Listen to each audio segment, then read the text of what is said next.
Hello दोस्तों, नमस्कार। मेरा नाम है विमल और आप सबका स्वागत है आपके अपने यूट्यूब चैनल पर। दोस्तों देखो, आज हम बात कर रहे हैं यूपी पुलिस के सिलेबस के बारे में।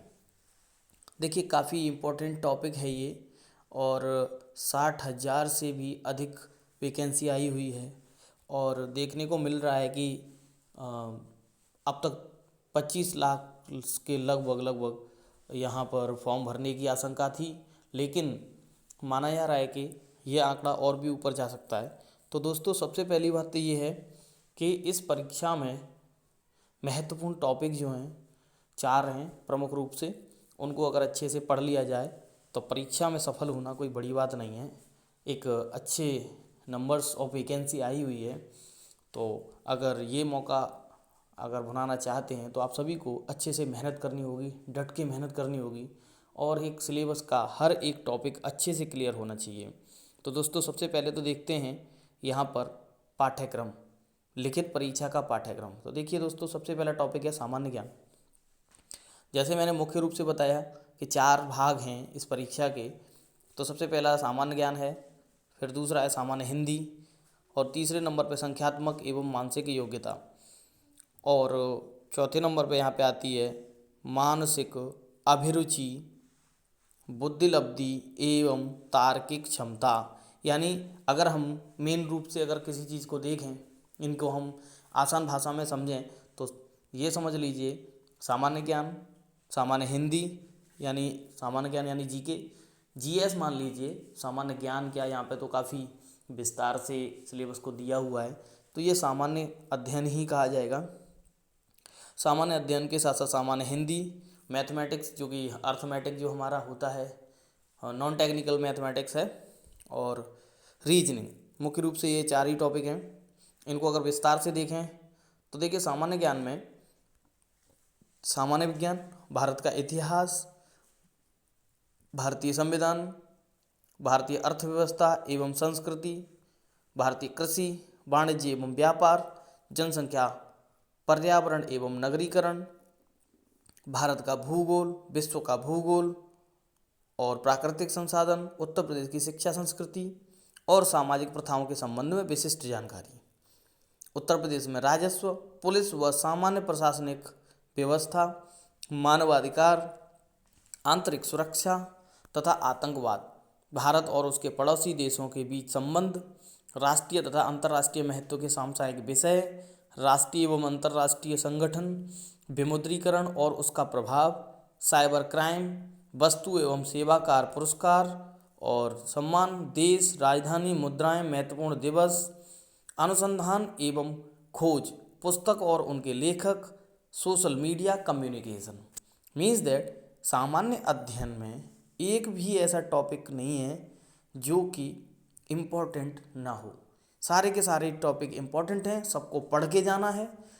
इसके अलावा काफ़ी विस्तृत इसका सिलेबस पाठ्यक्रम दे रखा है। सामान्य हिंदी की तरफ बढ़ते हैं। सामान्य हिंदी में हम सीधे सीधे अगर अपनी भाषा में मैं आपको बताना चाहूँ, वैसे तो सिलेबस आप सभी के सामने है, लेकिन अगर मैं शुद्ध अपनी लैंग्वेज में बता रहा हूँ मैं, सबसे बड़ी बात यह है यहाँ पे हिंदी सामान्य और सामान्य हिंदी के साथ में थोड़ा सा साहित्य हिंदी का भी यहाँ पर सिलेबस दे रखा है। जैसे कि मान लीजिए कवि एवं उनकी लेखनी, जो भी उन्होंने कविताएं या मान लीजिए गद्य पद्य में जो भी लिखा हुआ है, निबंध लिखी हैं, विधाएं जो भी होती हैं, जैसे विधाओं में आते हैं आपके निबंध, कविता, कहानी और यात्रा वृत्तांत, तो ये सभी उसमें आ जाएंगे। तो लेखक लेखक एवं उनकी रचनाएं, हिंदी भाषा में किस किस कवि को कौन सा पुरस्कार मिला है, ये भी इम्पोर्टेंट है। और विविध यहाँ से दे रखा है, तो इसका मतलब कहीं से भी छोटे मोटे टॉपिक उठा के पूछ सकता है। इसके बाद में देखिए, हिंदी में अगर व्याकरण की तरफ बढ़ते हैं, पहले तो हिंदी भाषा के बारे में बात करें तो अपनी भाषाओं के बारे में, जैसे हिंदी के भी कई रूप हैं, उन सभी का विस्तार से यहाँ पर सिलेबस दे रखा है। भारतीय भाषाएं यानी इसमें सभी भाषाएं आ जाएंगी, जैसे अपनी ब्रज भाषा आ जाएगी, बुंदेली भाषा आ जाएगी, इसके अलावा हरियाणवी आ जाएगी। इसके अलावा आपकी जैसे अपनी ब्रज भाषा के अलावा और देखिए बांगरू बोली जाती है एक, वो भाषा आ सकती है। राजस्थानी भी थोड़ी बहुत देखने को मिलेगी। तो यानी भाषाएं, द्रविड़ भाषा, ये सभी भाषाएं इसमें आ जाएंगी। उसके अलावा हिंदी व्याकरण की बात करें तो हिंदी व्याकरण में सबसे पहले तो हिंदी वर्णमाला है, जो कि काफ़ी विस्तार रूप से पढ़ी जाती है और परीक्षा में उससे प्रश्न भी कई सारे बनते ही हैं। वर्णमाला, उसके बाद तत्सम और तत्भव, ये शब्द हैं।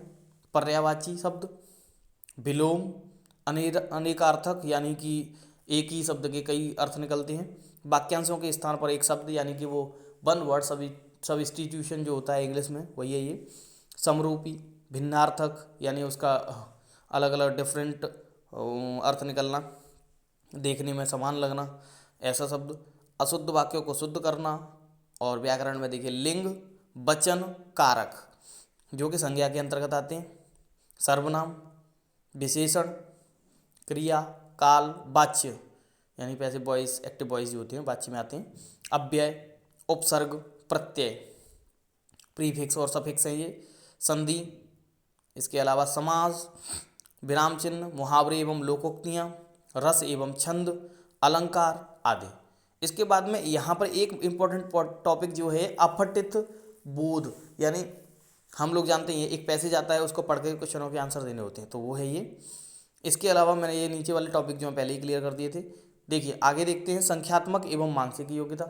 संख्यात्मक एवं मानसिक योग्यता से ये तात्पर्य है कि जो अर्थमेटिकल प्रोसेस है, जैसे हमारा एडिशन, सब्ट्रैक्शन है ना, ये सभी डिवाइडेशन और फ्रैक्शन, ये सभी आते हैं इसमें। तो संख्यात्मक योग्यता में आप सभी जानते ही हैं कि हमारा नॉन टेक्निकल मैथ रहता है, जो कि जैसे सबसे पहले देखो संख्या पद्धति है। संख्या पद्धति के बाद में देखिए सरलीकरण, डेसिमल और भिन्न दे रखी है, यानी दशमलव और भिन्न, और एलसीएम और एचसीएफ है ना, अनुपात यानी रेशियो एंड प्रोपोर्शन यानी अनुपात और समानुपात दे रखा है, परसेंटेज दे रखी है, प्रॉफिट एंड लॉस दे रखा है, डिस्काउंट दे रखा है, और इंटरेस्ट यानी साधारण ब्याज है, चक्रवृद्धि ब्याज है, दोनों तरह की ब्याज है, और एवरेज यानी औसत दे रखा है, समय और कार्य, समय और दूरी। और इसके बाद में आता है डाटा इंटरप्रिटेशन यानी सारणी और ग्राफ का प्रयोग। फिर आता है आपका मेंसुरेशन, और ये है आपका अंक गणितीय संगणना एवं विश्लेषणात्मक कार्य। और इसके अलावा मिसलेनियस, ये समझ लीजिए मिसलेनियस वर्ड का मतलब यहाँ पे यही है कि अन्य कई सारे टॉपिक जो इसमें छूट गए हैं उनको यहाँ पे भी सम्मिलित किया जा सकता है परीक्षा में। इसके अलावा देखते हैं मानसिक योग्यता की बात करें तो मानसिक योग्यता में हमारा मेंटल एबिलिटी में क्या क्या आता है, तार्किक आरेख, संकेत संबंध विश्लेषण, प्रत्यक्ष ज्ञान बोध, शब्द रचना परीक्षण, अक्षर और संख्या श्रृंखला यानी ये सीरीज वगैरह होती हैं, एनालॉजी, शब्द और वर्णमाला में आंशिक समरूपता, इस तरीके के टॉपिक इसमें रहते हैं। व्यवहारिक ज्ञान परीक्षण, दिशा ज्ञान परीक्षण, आंकड़ों का तार्किक विश्लेषण, प्रभावी तर्क, अंतर्निहित भावों का विनिश्चय करना, यानी ये आप समझ लीजिए एक रीजनिंग जैसा दिख रहा है लेकिन ये मैथमेटिक्स में है एक तरह से। इसके अलावा अब आते हैं हम रीजनिंग की तरफ में। तो देखिए रीजनिंग जो है काफ़ी इंपॉर्टेंट फैक्टर है और हर परीक्षा में अपना एक विशेष महत्व भी रखता है। ठीक है, अब देखते हैं इसमें क्या क्या आता है। तो मानसिक अभिरुचि आती है, मेन पॉइंट दे रखा है इसमें दे रखा है कि निम्नलिखित के प्रति दृष्टिकोण जनहित, जनहित का मतलब होता है समाज के हित में यानी लोगों के हित में। लॉ एंड ऑर्डर यानी कानून एवं शांति व्यवस्था, ये भी आएगी इसमें। सांप्रदायिक सद्भाव है ना, अपराध नियंत्रण, उसके अलावा विधि का शासन, इसके अलावा अनुकूलन की क्षमता, व्यावसायिक सूचना, ये बेसिक स्तर की होगी। व्यावसायिक सूचना जो है वो बेसिक है, यानी उसकी जो भी बेसिक फैक्टर्स होते हैं उनसे ज़्यादा प्रश्न पूछे जाएंगे। आगे देखिए पुलिस प्रणाली, हालांकि देखिए अब सीधी सी बात है जब पुलिस में जा रहे हैं तो पुलिस की प्रणाली के बारे में थोड़ी जानकारी होना बहुत ही इंपॉर्टेंट माना जाएगा। समकालीन पुलिस के मुद्दे एवं कानून व्यवस्था, व्यवसाय के प्रति रुचि, मानसिक दृढ़ता, अल्पसंख्यकों एवं अल्प अधिकार वालों के प्रति संवेदनशीलता, लैंगिक संवेदनशीलता, ये काफ़ी इंपॉर्टेंट टॉपिक हैं जो कि मानसिक अभिरुचि से आएंगे। इसके बाद बात आती है बुद्धिलब्धि यानी IQ। देखिए अब यहाँ पे क्या क्या हो सकता है, संबंध व आंशिक समता परीक्षण, असमान को चिन्हित करना यानी डिफरेंट जो लग रहा है, कई 4 ऑप्शन दे रखे हैं उनमें से हो सकता है एक जो डिफरेंट हो बताना है वही। आगे आता है श्रृंखला पूरी करने का परीक्षण, संकेत लिपि और सांकेतिक लिपि को समझना, दिशा ज्ञान परीक्षण, रक्त संबंध, हाँ ब्लड रिलेशन जो होता है, वर्णमाला पर आधारित प्रश्न, समय क्रम परीक्षण, वेन आरेख और चार्ट सदस्य परीक्षण, गणितीय योग्यता परीक्षण, क्रम में व्यवस्थित करना। तो ये महत्वपूर्ण टॉपिक जो हैं बुद्धिलब्धि से हैं। अब आते हैं तार्किक क्षमता की ओर।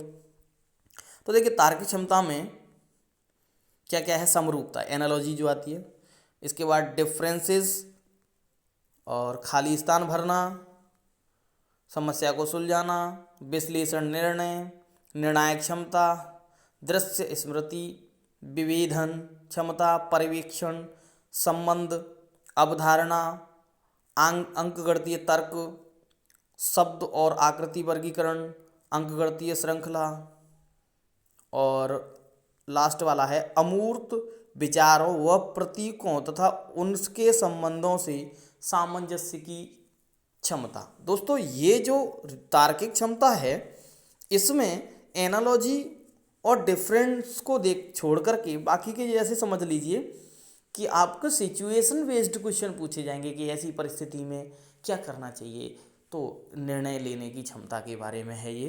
तो दोस्तों ये था आपका यूपी पुलिस का सिलेबस, इसका अच्छे से अध्ययन करें और आगे की तैयारी को अंतिम रूप देते हुए, जैसा कि आप सभी को पता है कि 18 फरवरी के एग्ज़ाम जो है होने वाला है इसका, तो अब हमारे पास ज़्यादा समय नहीं बचा है, 1 महीने के लगभग समय है। अब आप लोग जो है सिलेबस में कोई भी टॉपिक छूटने नहीं पाए और प्रत्येक टॉपिक से आप जो है पूरी तरह से एक तरह से संतुष्ट हो लें कि ये कंप्लीट है मेरा, अब इसके बाद हम अगला टॉपिक पढ़ते हैं। तो आप साथ ही साथ शॉर्ट नोट्स बनाते जाइएगा जिससे कि आप लोग जो है रिवीजन कर पाएँ और अंतिम समय में उनका रिवीजन करके आप अच्छे नंबर ला पाएँ और लिस्ट में अपना नाम देख पाएँ। मेरी शुभकामनाएं आपके साथ में हैं। Thank you and have a nice day.